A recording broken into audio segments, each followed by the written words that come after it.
Okay, we're live on Facebook, Live Streamers Association, Phil Croshaw, and on my YouTube channel all at the same time, multi-streaming today. And I'm delighted today to be joined by this chap, Ronnie Carson from Emergency Exit, and he is going to tell us today about how he developed a new business model. He didn't just sit on his hands and hope that everything would be okay. He took action and he adapted. So he actually did it. And he's going to tell us about what he did and how he did it. So here we go. I want to be there and baby dance the night away. I let my head down if I want. Don't you just get tired chasing fame and being pretty all the time? Doesn't sound like fun. You can do better. Let me show you what a good time looks like. You can do better. You can do better. Let me show you what a good time looks like. You can do better. I dare you to be wilder.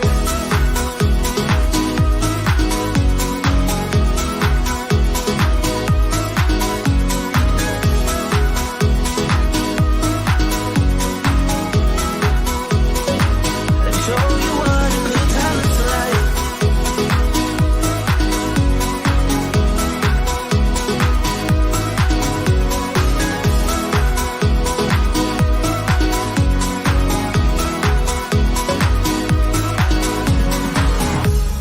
To be silly, baby, dance the night away. I'll kick my shoes off if I want. Let yourself be free and maybe you will find that there is more to life than being pretty. Honey, let's just face it. Baby, let your head down, be a little wilder. Baby, kick your shoes off, you don't have to hide it. Baby, let your head down, be a little wilder. Baby, kick your shoes off, don't hide it. I don't fit into your box, beauty queens without no flaws. You can do better, I dare you to be wilder. I don't fit into your. Okay, so let's crack on then. So as I said at the start, my guest today is Ronnie Carson. And I just want to say, Ronnie, just to say at the start, that I heard a news article about a couple of hours ago on the radio that said that cosmetic surgery demand had gone through the roof. And the main reason is so many people have been watching themselves and looking at themselves on Zoom and freaking out how they look. So I'm just warning you, you might be freaking out about how you look. Yes, I've been watching myself back on camera a lot recently. Exactly. The character actually wears a cap. That's right. Yeah, exactly. A lot easier. Right. Okay. So let's crack on then, because I know obviously there's lots to talk about. I'm a fan of what you've been doing, and I think probably the best place to start is just give us a bit of information about yourself, a bit of background, and how you got involved in the entertainment industry, because obviously you started off in paintballing. So just give us the background.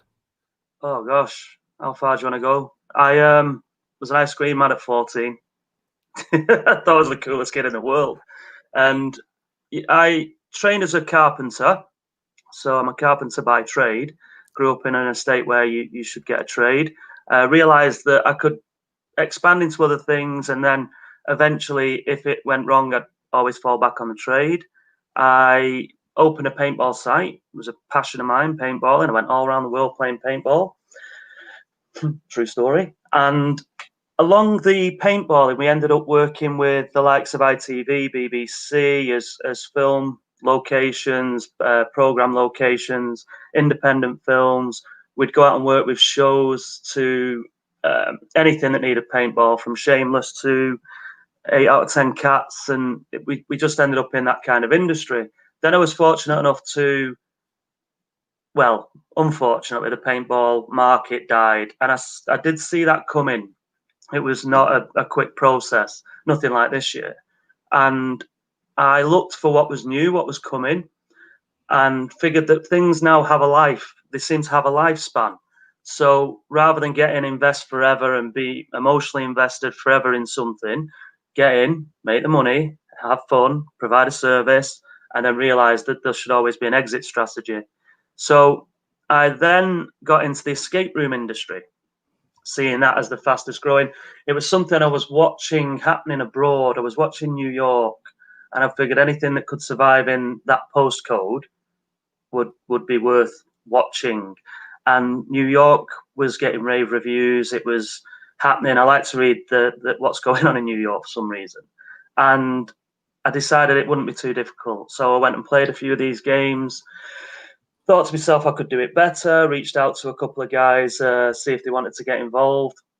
So now you've got the operation in Ashton, right? Yes. So you're sitting there a few months ago, and the news is telling us all that we are in deep doo-doo. And the news is telling us all that we have to lock down and we have to close our businesses, with particular reference to any business that involves close contact. At what point did you think, I'm not going to swear, I'll keep it. At what point did you think, oh my God? About a week before, so it would have been March the 13th. And I figured this was coming. It was real. I was watching it from February. We'd put measures in that made us basically surgical. So you're now entering a haunted house attraction that smelled like Dettol, and you know it was looming. It was looming. And on March the 20th, I remember it very clearly, having to ring all the bookings that we had, future bookings, and tell them that we couldn't facilitate, we couldn't open, and we didn't know what was happening. There were two things that came out of that moment: that the amount of people that kept the money with us and said good luck, and then to watch the bank account, the refunds, it was terrifying. And of course, we're a team, and the guys like, what are we going to do? And watching the money disappear, you start to think, like, I'm a father. I'm thinking, seriously, feeding children, need a new car. There's so much going on, so much stress. And then literally for 3 weeks, sat on the couch thinking this is over, really enjoying a week of it, if I'm honest. It was the longest I've ever done nothing. But yeah, I started to sign up for things, I'd go and help.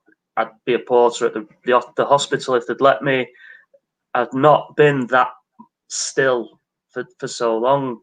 So in the back of my mind, I didn't think we would get the help that was being promised. Call me cynical, but I didn't see it. And I started to think, what can we do? What can we possibly do now? Not just for income, but for sanity. There's only so many things you can watch on Netflix. We couldn't even go out to the gyms, so the mental strain was really taking its toll. The people I work with are extremely creative. They're brilliant. The team is absolutely amazing. So it didn't take long for sparks of ideas to come across, for imaginations to kick in. And eventually I said, we had the go-ahead that if we couldn't work from home, we were allowed to go to work. And I said, I'm going to strap a camera to my chest. I'm going to put it up online, and I'm going to let people control me to complete this escape room, because everybody needs some fun. Everybody needs something. And Zoom had been accepted and everyone was on it now. They understood what it was. And I said, why not? Why not? I'll go in. I'm sick of decorating the place. And, I'm sat on the money that we had, the little bit of money. I was sat on that fiercely. Luckily, our overheads were quite low. So I knew that we could potentially get to September. Potentially. There was no guarantee, and we didn't know what mishaps might happen, but there was enough in the reserves to get us to September. I had September in my head for opening for some strange reason at the time. So I decided to strap this camera on, invite some of my friends, and become a robot escape room opening bot. To which that point, my colleague, friend Liam said, I'll hold the camera. Another colleague and friend, James, was saying, I'll do the production.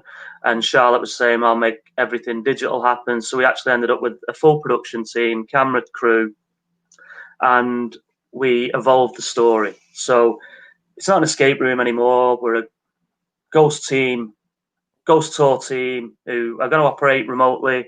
And we enter this haunted house, and then everything goes wrong. For the next hour, you've got to get us out. And it worked. Immersive experience. It became immersive theatre, immersive escape room. It went crazy. So I had to do the acting, which was very painful for me. I don't like being on camera, and everyone else could do things. They could input. So I'm sat there thinking, well, what can I do? You can open the locks. What's my job? Yeah, if you're creating CGI. I don't even pretend to know what Charlotte's doing sometimes. It could be Chinese writing. I've no idea. I know we've got servers and things now, but I couldn't turn them on. And Liam's just he's fallen straight into this thing, and then there's this role between myself and Liam in the experience where the two characters start having banter and creating these character development throughout. So we run this show, amazing feedback, and we set this live, and straight away we got someone from America. And was that a surprise when you got that, Totally. when that happened? Totally. What was your thought process that it'll be probably, I guess, Manchester and or Northwest, and maybe one or two around the UK? We thought it would be the demographic of the escape rooms that come, because they're the only ones that are on our social media. They're the only ones that are looking for us. I mean, watching the Google analytics of people visiting the site was another thing. And we ran this show. An interesting story, that one of the bookings that came in instantly was Hollywood. So I'm starstruck. I'm all day. The bookings at 8 o'clock at night, and all day I'm wandering around shaking. I'm like, is this real? Is this real? And then I found out there's a Hollywood in Scotland.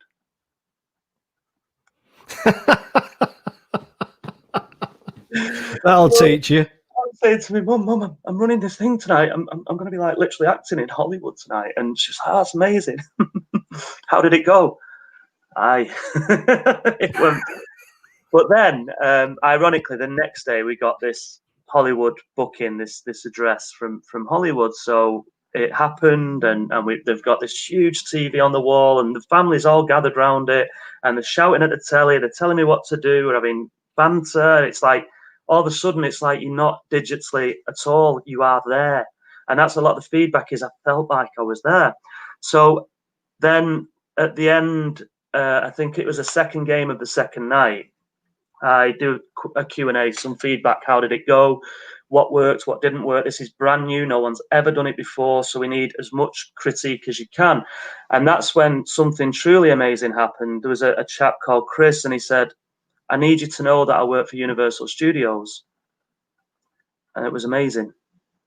And you see Gwyneth, she gets an award and she gets tearful. Well, I've been locked away for 3 weeks. I'm absolutely falling to bits. Balls are on the line. Is this going to work? There's no pressure really, which is great, because we're not developed a company that requires X, Y, and Z. We're just basically having some fun.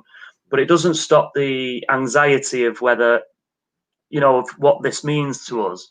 If you're going to do something, you do it well. The reviews are what the proof in the pudding. And he said it's possibly the best online experience I've done. And he can't put that to Universal Studios, but he can write a review on his blog. And he gave us 6 stars out of 5. And yeah, at that point, I can't remember how much we sort of cheered at the end, but that game really did hit home. He's actually become a good friend of mine now. We talk a lot on Facebook because he's interested in how it works and how it's developing, and since then it's grown. He's really invested because he was one of the first, and he's raved about us. And after that, America just went crazy. We went crazy. And you almost became a UK nighttime gig at that point, didn't you? Weren't you up all pretty much all night because of the time difference? Yeah, all night to me is like midnight. The other guys, they're not as tired at that time. I'm too old to be running shows at 4 a.m. sober. I'm too old to see 4 a.m. sober. So that's been the biggest shock, because all the traffic, all the bookings, We've had a few from the UK now. I think it's 3. We've had a couple, actually, we've had quite a few from Europe now, but 90% of the bookings are coming from America. So you look down, you see LA, you see San Diego, you see Hollywood, it's Kansas, and Canada as well have really, really took onto it. So it's just been a whirlwind. It's been a complete whirlwind. And so it's almost like, you know, if somebody had said to me, as you know, as a consultant, if somebody had said to me, we have a business and we're based in a relatively small town in the Northwest, and we've got ideas and plans to go global, and we're planning on doing that, and then we're going to probably do it in about 5 or 6 weeks. At this point, I'm laughing. I'm picking myself up off the floor, laughing my head off. But you are actually, as it happens, you've actually done that. You've gone global in 6 weeks, pretty much, haven't you? yeah, I've not really termed it like that before, but somebody did. So lots of people are doing this now. Some of them are amazing. There's big production online escape rooms and immersive events now coming out of America. It was a natural adaptation, and it's quite acceptable now to do something on a Saturday night with the family, looking at a TV, a Zoom, cheering. I mean, the Americans get really involved, which is great. They're really in the moment. You know, you see them at WWE wrestling, and they're all, even though it's thingy. So the Americans have been great. We never imagined we would get to America as quickly as we did. We never imagined it would be as well received as it was. We hoped it would be as polished as it is, but in the time scale we went from A to B, that was a wish to get the production levels right, to get the scripting right. And it was synergy. It just happened. Everyone was fully focused on it because obviously we had nothing else to focus on. And it gave us such an amazing product in the end.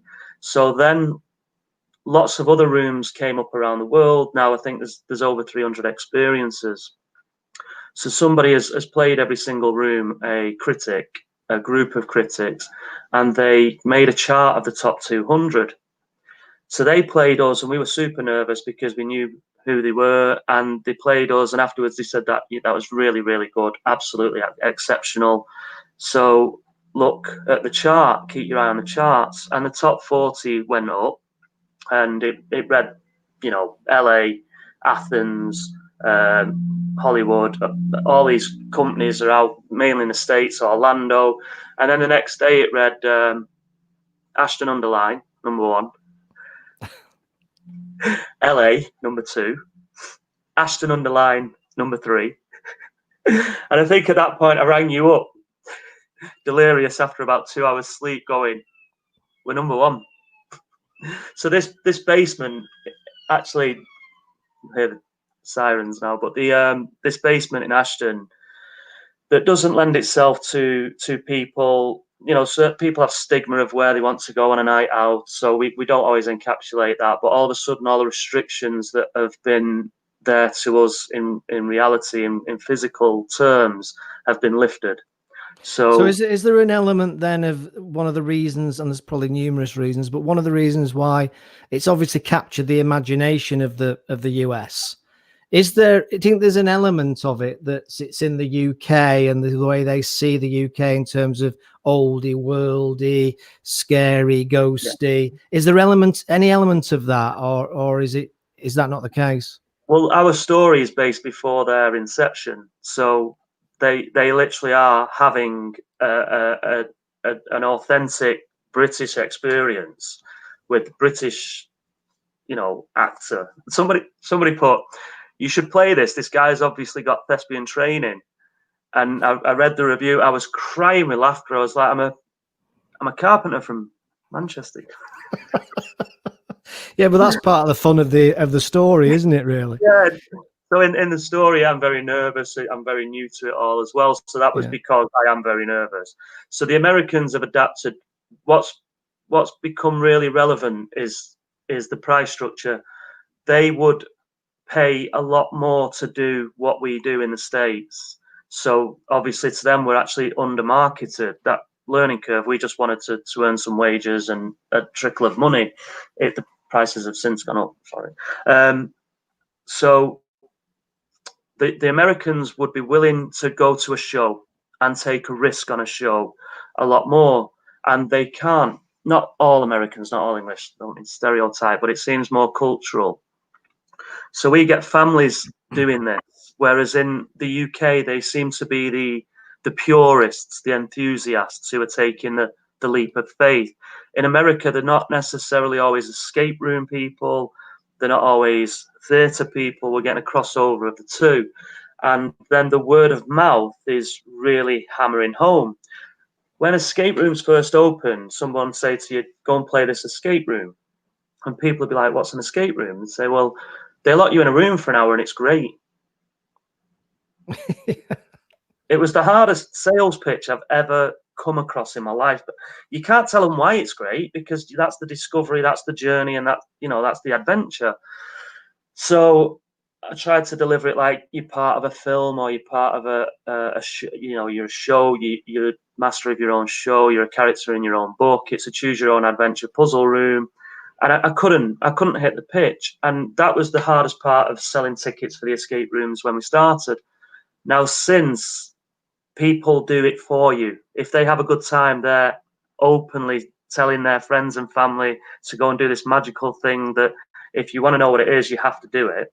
So that works really well. And that's now happening online. It's the resurgence again of what happened in the beginning with escape rooms. Nobody's playing the online adventure. I don't want to do it. It doesn't sound good. Why would I want to sit and stare at my screen and pay for that? And then they tell the friends how good it is, and they tell the friends how good it is. We have not marketed in the States. We have not put money into marketing in the States. They've done it for us. Every forum, escape room forum, is lit up with our name. Every what should I do tonight? People are saying you should do this and tagging us in. So it's been remarkable, especially from someone in the past who's, I've spent £9,000 on an opening advertising campaign and hit nothing. Yeah, well, yeah. I mean, it's the. Let's be honest. It's the Holy Grail. The word of mouth is the Holy Grail, isn't it? And with entertainment, I think if you get entertainment right, I think that word of mouth is always a very, very significant key ingredient in the expansion, without spending loads of money and guessing where you're going to spend your money. And of course, all the interesting thing for me is this has all happened as well with that kind of, obviously it's what you might, I don't want to give too much away, but it's what you might call a scary experience.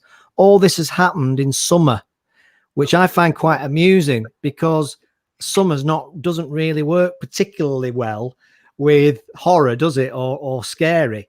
So you've got Halloween coming up.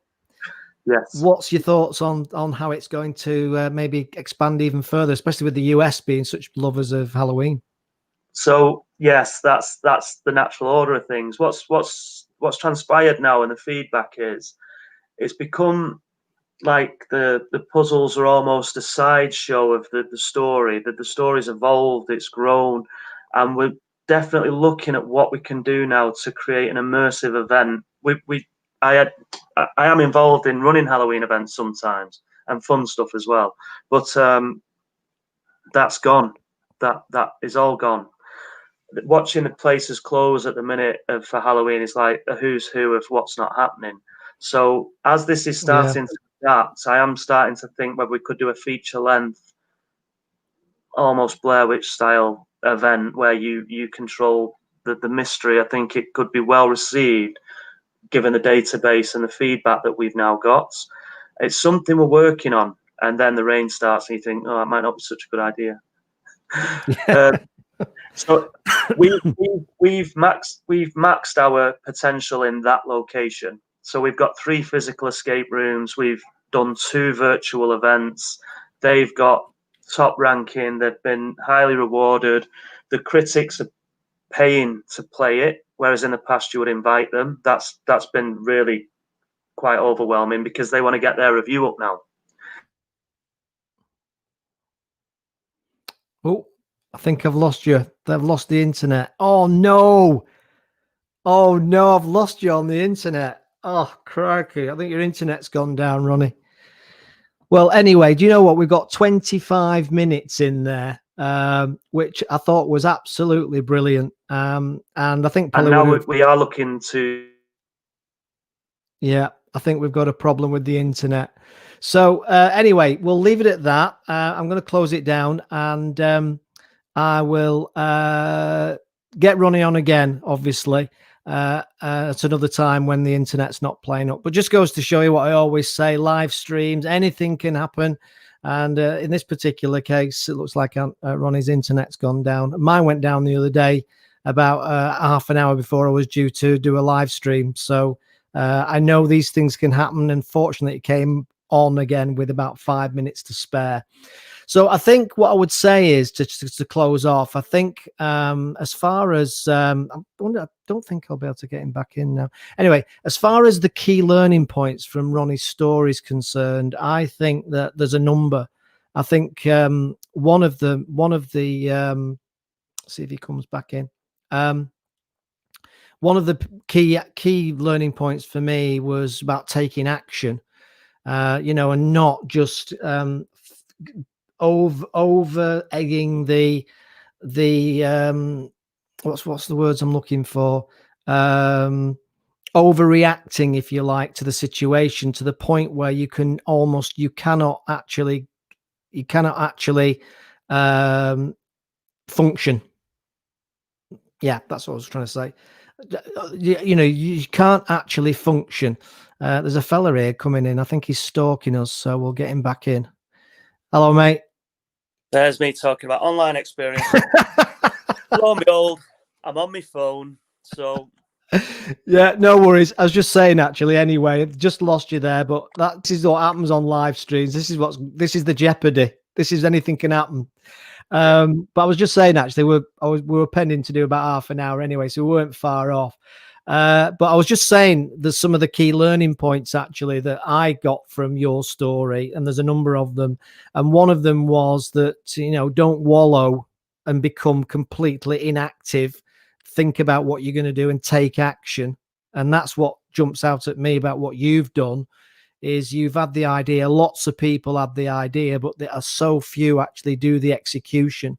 Well, and the creativity as well. And I know you're a humble guy, but the creativity that you've brought to this, I just think is absolutely remarkable. Not to mention pulling together a team of very different people to deliver this, which is easier said than done.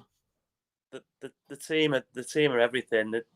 The worst thing working with me is I tend to come up with ridiculous ideas, and with the new band of this new company we've called it In Theory, because I'll say, can this be done? And they'll say, well, in theory it can. And most people would be running away from it. So I'll be saying, can we actually do that? Yeah, in theory we can. Or James will come up with an idea saying, we could actually blow you up at that point. And I'm, can that actually be done? Because that'd be brilliant. He'd say, oh, in theory we can do it. And Liam will say things like, worst thing that can happen is you'll set on fire. Let's do it. Yeah, let's get the health and safety people in just before we pull the trigger on this one. There's never a no. That's the greatest thing we're working with this team. There's never an out and out no. There might be a think Ronnie's gone crazy. It's a bit late at night, but never a no. We'll always explore it first. So that's been the revelation. It's also been amazing to work with people who want to do it, want to be involved, rather than just strictly for the shilling. That's been something else. The biggest shock is definitely that we started this just to have fun. It was to rescue the mental state of where we were feeling at the time. It was so bad.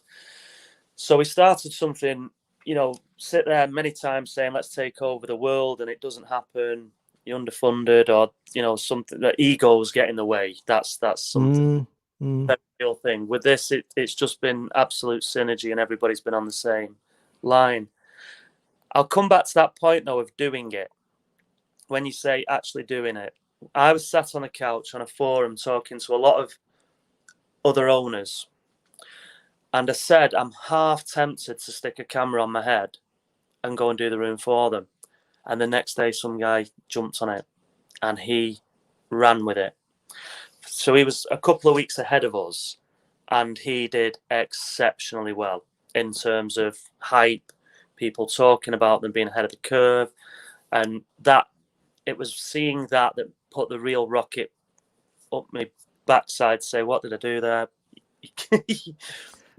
Yeah, came up with the idea and then somebody else went and did it. But you see that in entrepreneurship a lot. You see that, you know, it's the classic line that you do here, which is, oh, I had that idea 2 years ago. Oh, I said that to my wife 5 years ago. Oh, I mentioned that to my husband. I knew that would work, but you didn't bloody do it, did you? So, I even text you. Remember, I texted you that I had that idea. Why didn't we do it? I don't know.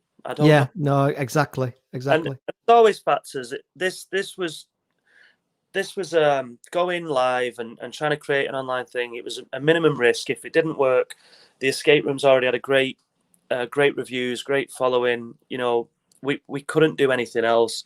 We had a lot of fun. The guys come up with above and beyond. You know, really learned from this. Everyone's learned from this, and it's been such a humbling experience in every way, because in the worst of the worst moment, I was saying to you earlier, I wish I could go back last year, speak to myself when I was down and I thought the world, everything was conspiring against me and I'm right in the muck again. And, you know, that's business. That anyone who's been in business knows that you have those peaks and those troughs where they seem to fall at once. Yeah. And this COVID thing was coming out, starting to feel a little bit, oh, is that?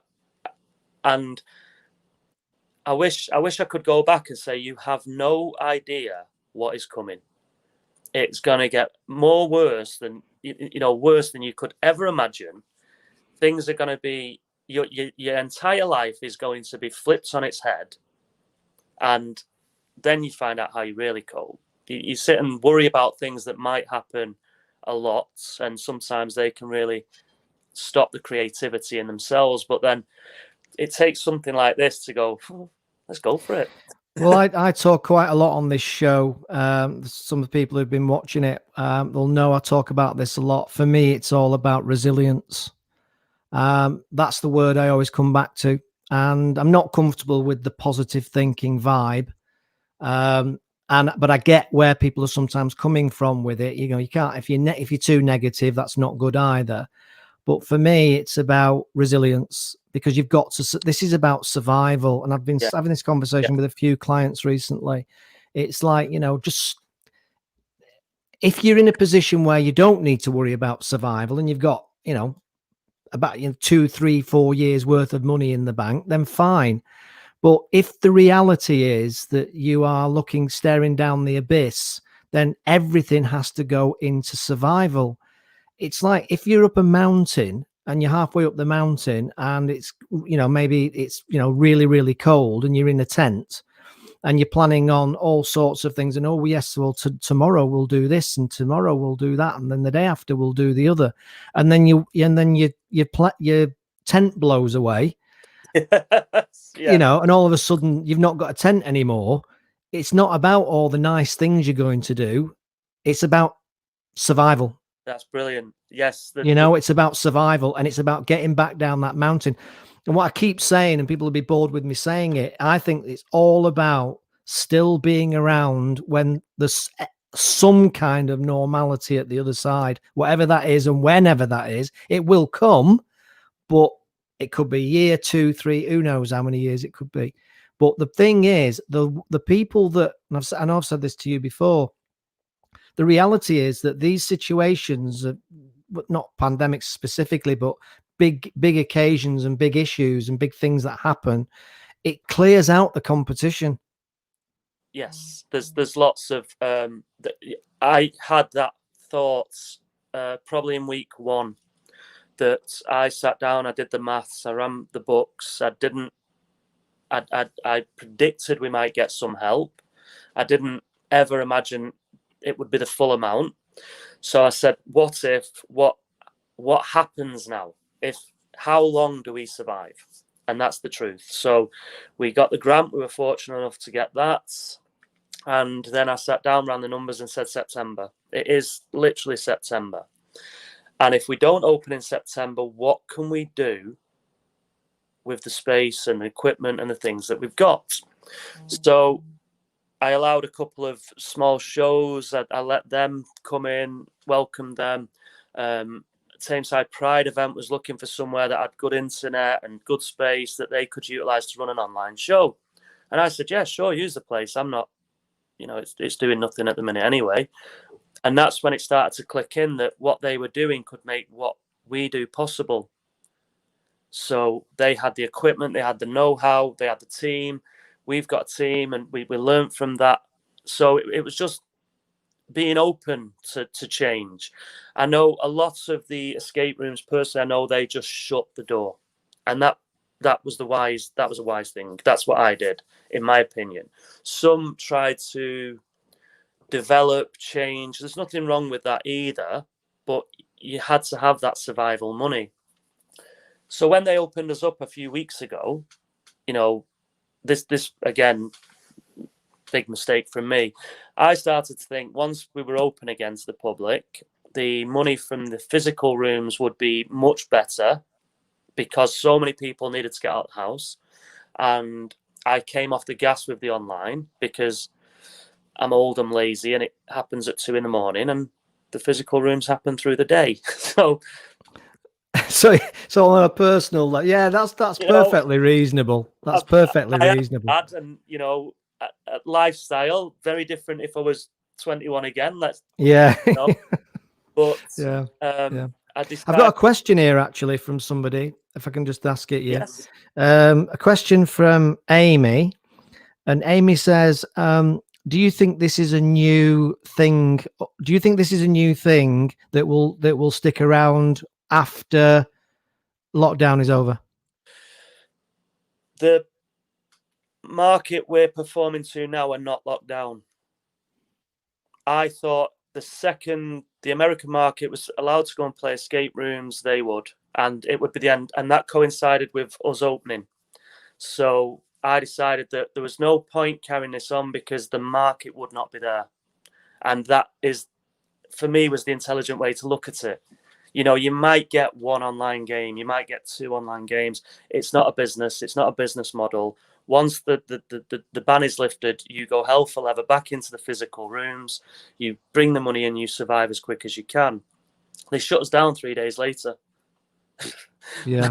We opened for 3 days, and then I got to watch the refunds again. I had to relive that horrible experience. Fortunately, we just flipped the switch and carried on online. And then it started to snowball. So it's not that the market left us, it's that I left the market. I made a decision, possibly a bad decision, to leave the market at that time. So now we've decided that we will keep both open and gauge. It's like a hybrid in effect, isn't it? It's like a hybrid situation. It could make money 24 hours a day now. It could be a 24-hour business model with the right team, the right people, and the right price points. The right price structure is everything. It's because you're learning all the time, aren't you? That's every day that goes by, you're learning more. It's like a new industry in a weird kind of way, isn't it? Online events, online entertainment is almost a new industry. Well, I remember a couple of years ago, you and me having a chat through 3CX or 3M. It might have been Zoom actually, but there was me, you, and a couple of other guys who were discussing something. You sent me this Zoom meeting, and my first thought was lazy bastard. It was the first thing was, you can't, we're not even meeting each other anymore. Where's we can't. Oh, you're going to sign anything? And there's 2 years forward where Zoom is the most. Again, you were ahead of that curve. This is, for me, it's not going to go away. It's going to improve. The very first escape room was some guy, put some locks on things around his rooms. Now some of them have cinema effects. They have huge sets, massive budget, and you can see already the people that are playing us and learning to replicate what we're doing. You can see the money they're putting in. These online rooms now, they're not just, a lot of them are not just a guy with a camera on his chest. There's multiple actors in there. Someone's got the catacombs in Amsterdam, trying to do it there. Somebody else has got a prison, running an old. So you can see what's happening. I've seen this before. I've seen the land grab. I've seen it in many industries over the years, because I do tend to get involved in fidget spinners that you go in, have fun, gain experience, and get out before you wear the scars, hopefully. So, Amy, I don't think it's going away, but I don't think it would be as profitable as a busy physical escape room. So if you have a choice to do one or the other, and you have the opportunity to welcome physical customers every hour, then you do it. That's the business model. That's where the money is. We generally did this because we wanted to, and we had fun, and now we don't have a choice. If it was not for doing this, we would be finished. It's that simple. Yeah. Listen, I think, blimey, there's so many businesses, and we've talked about this on the show before, and it's not rocket science about the fact that, and everybody knows it's in the mainstream media, that we've got furlough coming to an end at the end of October, and God only knows what's going to happen then. So, but it's very interesting, and I think there's lots of, I always talk about these shows are about the 4 I's, information, ideas, inspiration, and insight. And there's loads there to take from that. And obviously, usually quite often hard work is essential. Vision is essential, but you also have, especially in a time like this, you have to have either creative ability or bring people in who have creative ability. You can't just magic creative ability. I think creativity is something you're kind of almost born with, and people might disagree with that, but I think you're almost born with it, and you can hone it and polish it and everything else. Yeah, you can learn from your failures and your scars along the way, and eventually you could end up. But a lot of the people I've seen seem to just, they just seem to adapt. The team I've worked around now, usually I would put people, I'd give them the role, say, that's your role, you own it, and you're always accountable to me. And if it was my business, of course, because it's always on my shoulders. With these guys that I'm working with now, I'm as accountable to them as they are to me. So we've got a really good balance for the first time. The driving force, if anything, is probably coming from the youth of Liam. He's so on it, whereas I can see myself getting tired. Today I actually said to the team last night, tomorrow let's simply have a day off, because it's been going on so long and people are starting to look tired. It does take a lot out of you, changing your time pattern. I'd take my hat off to all these nurses and doctors that work shift work, because I've had a taste of that now, and it's hard work, but again, it's rewarding. You can't do it if it's not rewarding. It's just been brilliant. It's been absolutely brilliant to be involved in it, to be part of it, to deliver fun in a time where there is none. There doesn't seem to be any. And talking to people as well at the end of the shows from where they are, and hearing how their perception is of what they're going through. It's been a humbling experience. It's been massively rewarding. I'm really proud to be part of it. And long may it continue. Yeah, and I think there's a book in this. If you ever end up being the multimillionaire or whatever, or well, it doesn't have to be money related. It's just that whole, people love those stories of bouncing around in the world of entrepreneurship. That's why the business books sell so well, or audibles as they are now as well. Yes. That's why they sell so well, and people, especially those where it's rags to riches stories. I had 4 buttons and a marble. And I lived in a bucket at the end of Deansgate, and and now this is what happened, and this is how I got there. People love those sorts of things. Yeah, well, when you've got a product, you're happy with your product, you've worked really hard for it. First 2 years, it's starting to just balance out, and everything's going okay, and then it stops. It just stops. The world just stops spinning overnight. The financial implications and everything that went with it were certainly one of the most terrifying moments I've had in any business. And people are asking you, what are you going to do? And in the past, things would go wrong. And I remember one instance where I had to say, it has to close. And that was painful. It was a painful experience to have. It took a long time to realize that I needed it, and I'm probably a bit stronger for it now. But at the time, I was so emotionally involved in this business that when it went, I was not well for quite a while. And then, so to have this happen, it's just such a smack in the face, because you didn't see it coming. You can't run away. You can't, borrow money. That would be silly to. There was a lot of help that I didn't believe in. I didn't think it was the right thing. I'm not saying that people shouldn't have utilized it, but potentially borrowing money to keep a business afloat means that when you start again, you're already negative. That didn't make sense. That's right. And there's my mantra by now. One of my lines is, spreadsheets don't have feelings. And it's an interesting one, because people challenge me sometimes on it, in that they say, well, I thought passion was important. And I said, well, passion is important, but there's a very big difference between passion that drives you to take more action and do more stuff and work longer time on your dream, is very, very different than, ignoring the what the spreadsheet's telling you. And ignoring which way the graph's going. Yeah, well, be passionate about a hobby. Be passionate about what you love and love your work. And I get all that, but when I fully agree, when the market and the maths is giving you a story, read it. As painful as it is, read it. Yeah, you just have to. The figures don't lie. Ever. And you know what? On that note, I think the figures don't lie is a great way to end this show, actually. Ronnie, thanks very much for joining me today. Obviously, we had the internet problem and we saved it.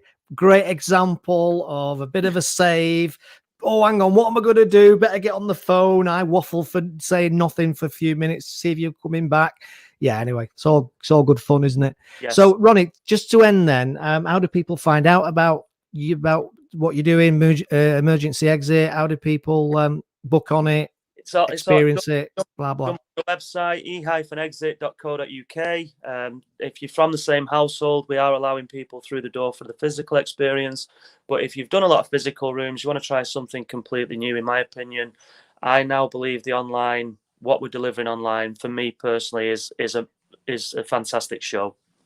So, and Halloween's coming up, folks. Yes. It's worth a mention, isn't it? Absolutely. Yeah. And you're not paying me to say this, are you? No. I'll buy you a coffee next time we meet. Yeah, a latte would be all right. I think a latte would be fine. Right. Okay. Well, that's the end of the show today. I hope you've got a lot from that. If you're a business person and you haven't, then I question what we're all doing about these things. We're all doing these things. But hopefully that's been of use. There's been, as I say, the 4 I's: insight, information, ideas, and information, ideas, insight, and inspiration. And at the end of the day, just go out there and make the effort. Do what you have to do. It's tough times, very tough times. Tomorrow, I'm joined by Taz Thornton, and Taz Thornton will be talking about unleashing your awesome, which is her business, and she's been very, very busy during the lockdown period, and again supporting people with coaching and mentoring. And we'll talk a bit about hippie shit as well, which she's into. So thanks again, Ronnie, and I'll speak to you again soon. Take care. See you soon. Cheers, mate. Bye-bye. Bye-bye.